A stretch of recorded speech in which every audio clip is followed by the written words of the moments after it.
Hello dear friends, subscribers and guests of my channel. In this video I want to show and tell you how to check last login on Facebook.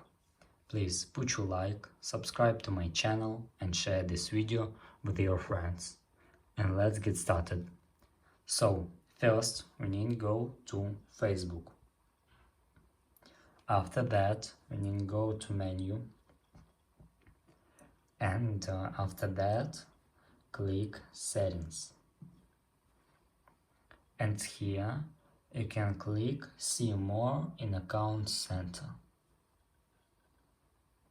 And after that, we need to scroll down a little and click Password and Security. Wait some time. And after that, click where you are logged in. Click here. And after that you can click on your account, and after that you can check last login on Facebook. And that's all.